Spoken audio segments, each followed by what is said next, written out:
This is the dining room. The table is original. It's a Worthington table, and it can hold up to 5 leaves. Only 2 were recovered from the barn where it was stored, and the other 3 new leaves were handcrafted to match the original. So now let's hear from Alan, who will describe the furnishings. One of the things I ask people to look at is the beautiful chandelier. It's kind of a 4-arm chandelier on what's called a bowl centerpiece with an acorn cap hanging down. But each of the glass shades are etched glass, all from the period, the 1890s, turn of the century. The table was mentioned before. The archback chairs are the ones that went with this original table. There's a few other beautiful cane chairs that are in this room also.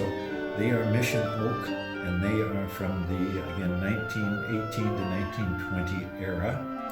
The other archback chairs are also oak, and that was a wood that was easily used from the Midwest all the way to the West Coast. The sideboard is gorgeous. It has the original door handles. It's what we call a small dining room sideboard. Beautiful oak from that period. This is probably a 1910 piece, original to the arts and crafts movement.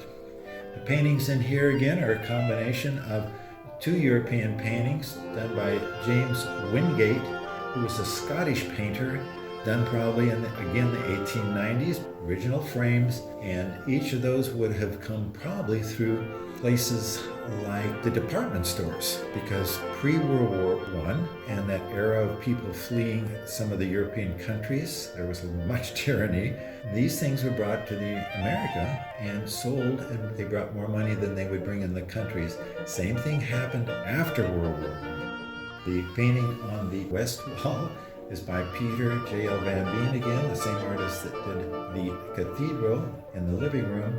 And that's a view from the forest of Fontainebleau, looking down across the country. And if you look in the background, there's a little village. And that little village is kind of implying that even though the artist may have painted in the country, for him to survive and sell his work, he had to go into the communities and market his work. It's a very interesting painting from that point. The forest of Fontainebleau, of course, is the southern part of France, and that was an artist colony there. A lot of what we call the Barbizon painters painted there. Corot, Dubigny, Harpigny, Rousseau. These are the artists that were active in that period. Peter Van Veen was there in 1915. The card is a nice little piece for a dining room. It's actually a copy from a little later period, maybe 1930s, and it would have been a dolly cart to put things and wheel them in, especially if there was a hot plate on it. But it's a nice design. The other thing you'll note throughout these rooms, they're covered with beautiful, designed oriental carpets. Some Caucasian geometric designs, various types of carpets, and there's Heloise, Hamadan. One can go through here with a book and almost identify them, but these would all have been imported during this time period. They were ideal because wall-to-wall carpet really wasn't in, and it was much easier to clean a carpet like this. It could actually be taken outside, soaked down, sprayed off, and dried on a hot summer day, and they would be beautifully clean without any other commercial service. Thank you, Alan. As you notice, on one of the walls there is a framed wallpaper.